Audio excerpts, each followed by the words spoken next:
Done.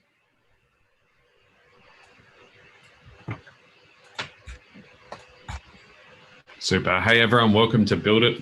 Phil's back after recovering from an illness. So Phil, great to see you again. And yeah, can't wait to see what's going on, what you've been building. There's been a lot of interest in Holochain lately.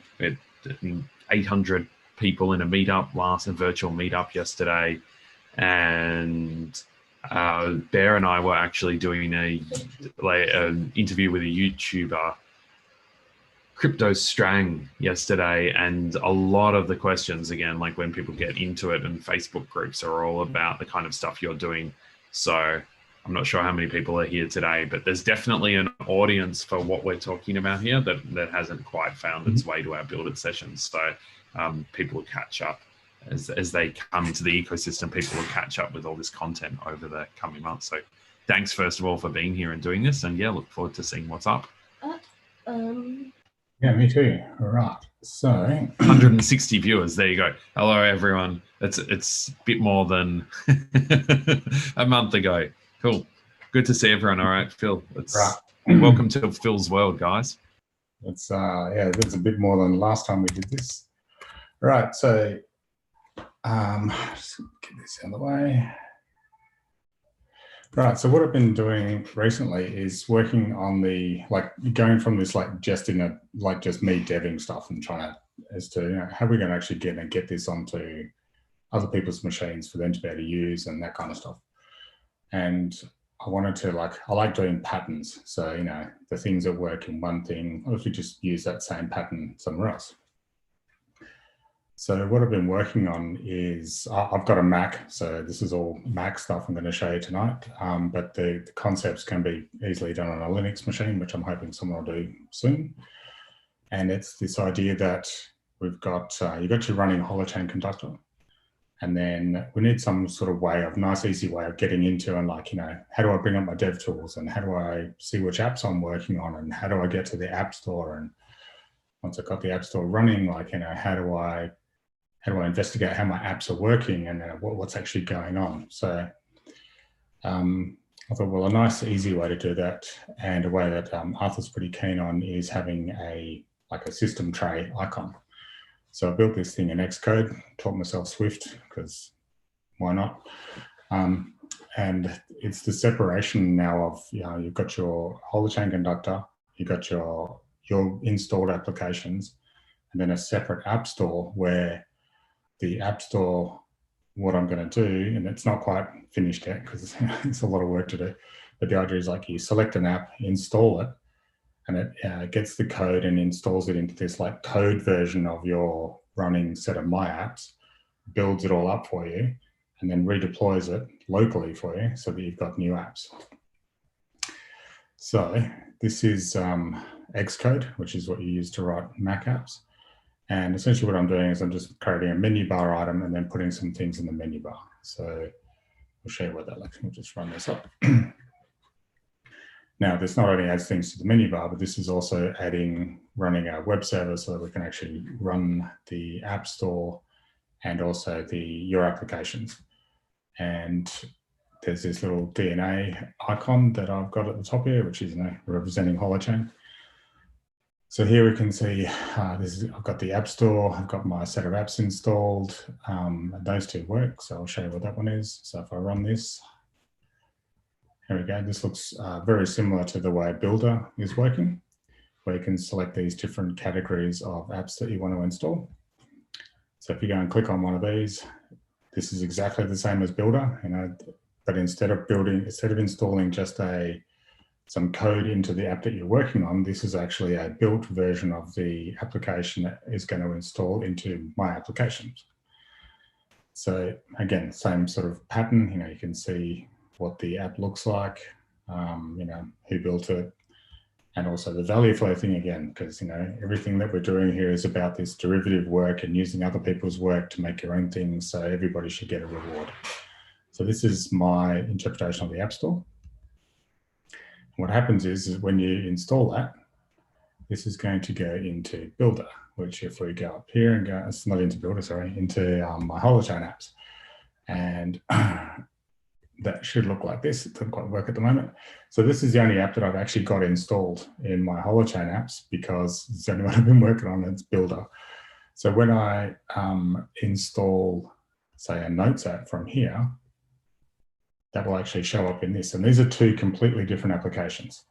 So the idea of that is that if something does go wrong in the install process here and it gets broken, you'll be able to roll back and like start it again without actually smashing up your installed applications. And so that was the main thing I've been trying to work on, is this separation of like, okay, so now we've got an app store. Here's the app store with all the different different categories of what people can install. And then that installs into like a source control version, which gets built and then turns out to be your actual apps that you use. And that should give us a nice process. So then the next step after that is, once we've got these apps installed, I want to actually, we're going to do a distinction between people that are just using apps and like kind of developer level. So if you install a developer version of Holochain, you'll also get these extra tools. So you'll be able to see things like, none of these work yet. These are just reminders to me of what to actually do yet. So things like the Holochain visualizer, which is 𝗔𝗯ance playground thing. So it shows you what happens when you put entries in and all the different nodes and stuff. And it looks really neat. So that'll be a nice tool to have here. The activity monitor is similar to like your normal activity monitor, show you CPU usage per app and that sort of stuff. And then the app inspector, and look at the code, because I've got some notes here that I was writing with Arthur last week. So can you see that enough? Make that a bit bigger. So the idea is here in the app inspector, you'll be able to see, because you remember when you install an app, it may have multiple DNAs. So the app, you're going to be able to start and stop, which would start and stop all the DNAs. You'll also be able to start and stop and see information about the DNAs that are making up your application. And what we're going to be able to do is like, you better remove an app bundle with a trash can, change your agent key and things like that. And you may need to do that for instances where, you've lost a device or something like that. You'll also be able to manage your capability tokens for an application, because if you grant somebody capability to access a particular app, you might want to stop that or change it. And then inside the app bundle, you've got the individual DHTs, and we're going to use identicons, which Robbie Carlton's been working on, and that uses the hash address of the thing to create like a cool, it's kind of like a QR code, except it's all colored and nice. And it's a visual way for you to recognize something. And then inside there, it's going to have things like, disk space used and like a resource monitor, that sort of stuff. So that's where we're heading with this. So it's not just about like the development side of things as well, but it's also about like trying to figure out and see, especially if you're, because you can run this on a developer version of Holochain as well. So one of the dev tools might be that, you build something, try it out with somebody, and then see how much network traffic and CPU usage and things are going on. And that's where I got to at this point. And that was a lot of work, but I like the separation now. So I've now got this process of, you go to like the App Store, you can then install an app into a source version of your Holochain apps, and then make sure it all works before you do it. Okay, very cool. Yeah, so this little DNA icon at the top here, that's just a normal UTF character. Yep. And I might try putting an actual Holochain, what do they call it, a template icon up there. But this feels like a really nice way to run it, because now you've got Holochain running as a separate process. You've got this kind of like window into it with the menu as another separate process. And this actually starts and stops on a Mac, you get the Python web server comes built in, so we can just use that. sure there's something similar on a Linux machine. So what we're trying to do here is use use native features without, and then that gives us less stuff to have to maintain as well, which is cool. This is really cool. Yeah, you can see the evolution from Builder here, can't you? It's really powerful.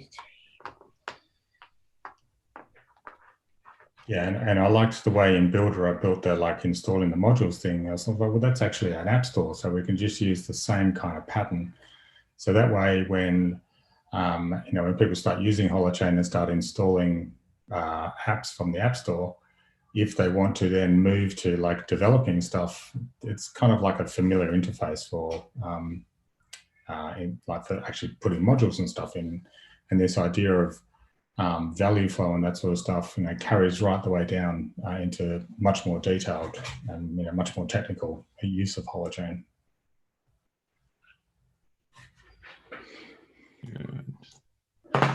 There are a couple of questions, but I wanted to just ask, there's been a lot in the last 24 hours about deep key, identity, etc. And I know you're working away on some of those, within Builder, we were seeing how the application would respond differently based on identity. Have you built that into this, or is there something you can take people through quickly who haven't been tracking the series so far on deep key?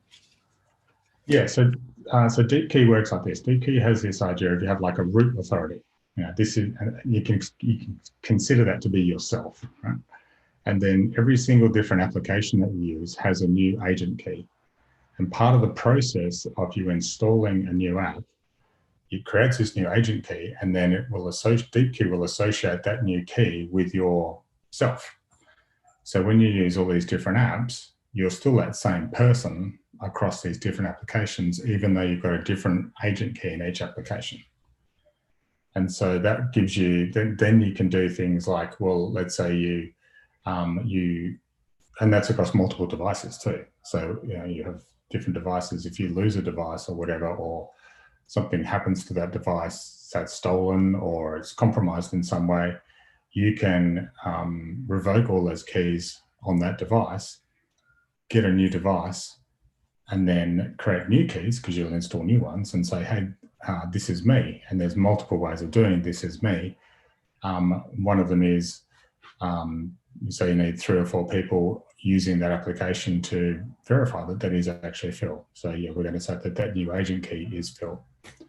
And so that's MFN. And that actually, I've been reading through the validation code that's written into DBKI, and it's really, really advanced. And it's really pushed the boundaries of what we've been able to do with Holochain. And it's quite super elegant, and it's really confidence building to see something so complicated built on Holochain that is such an important part of what's going on here.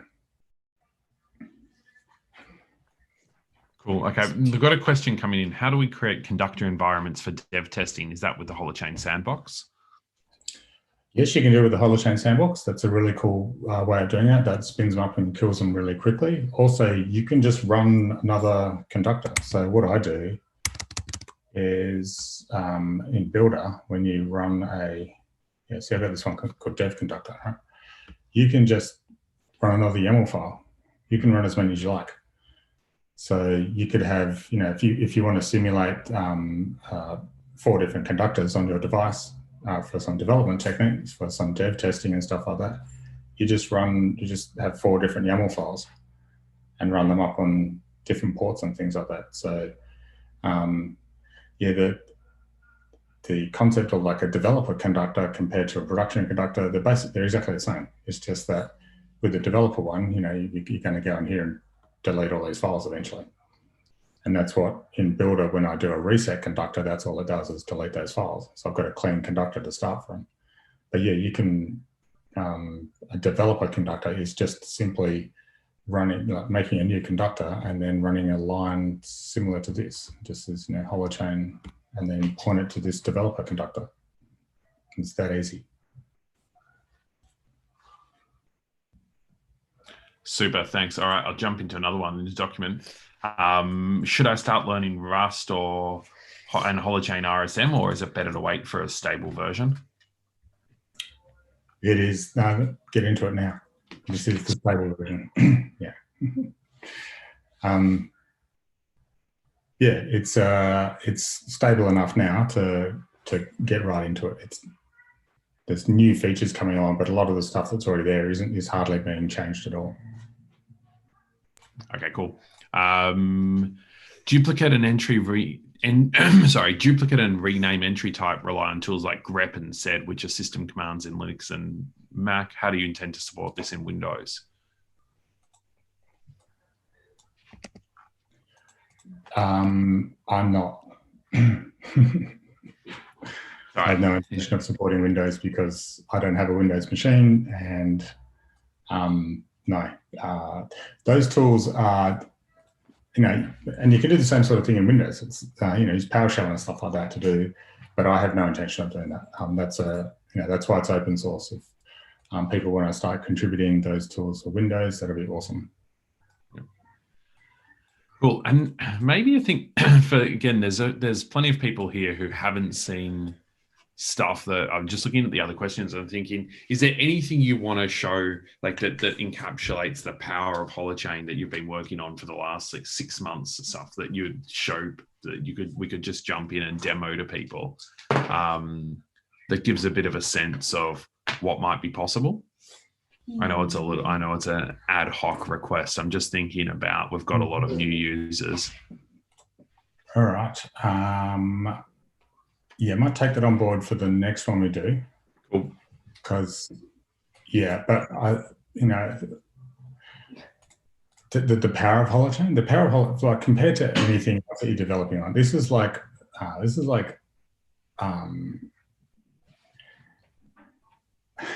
you explain that? You can build anything you like. That's the great thing about it, and it's fast, right?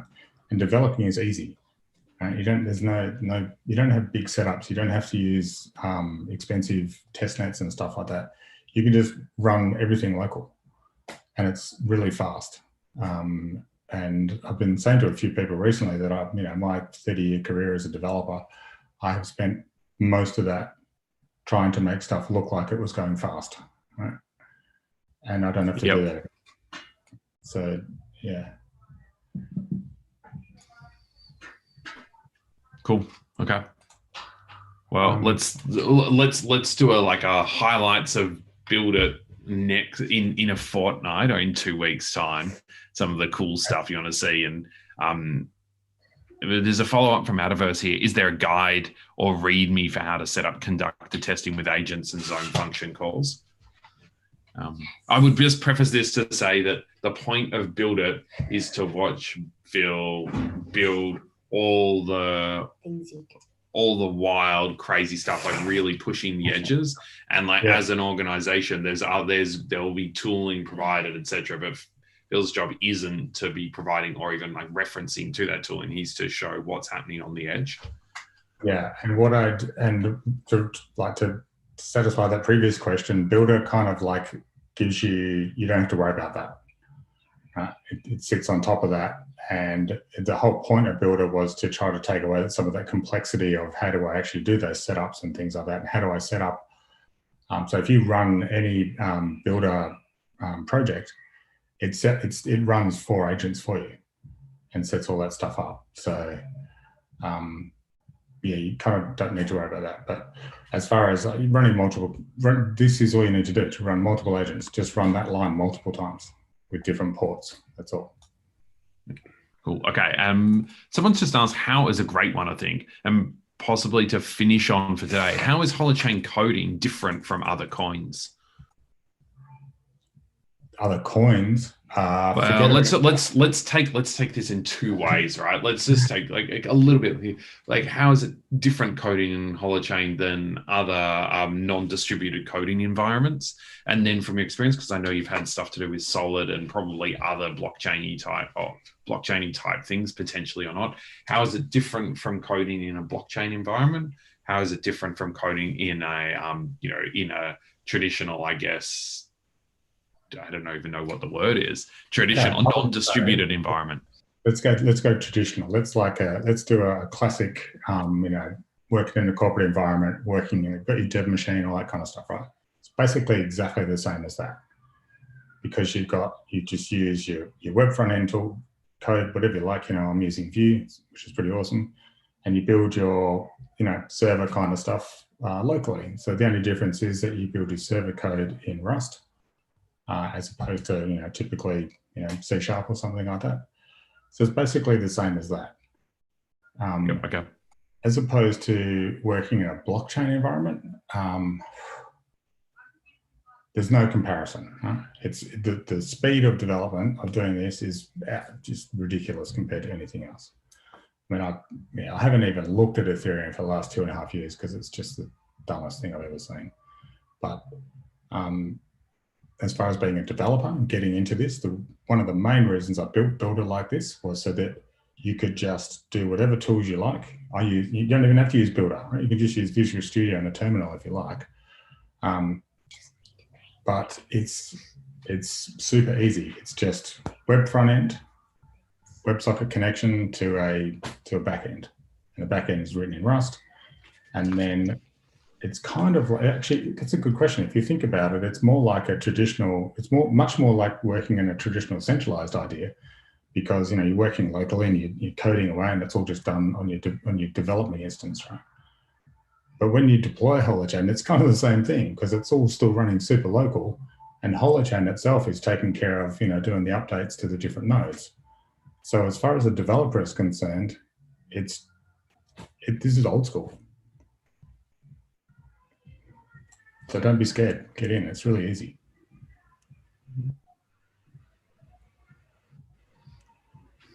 Cool. And I think I remember you saying when you started working with Holochain, it took a while for you to almost like reprogram from. So even this old school style, there's a difference in then developing this application. So the environment might be the same as old school style, but then there's a difference in developing distributed applications. Can you describe that a little bit?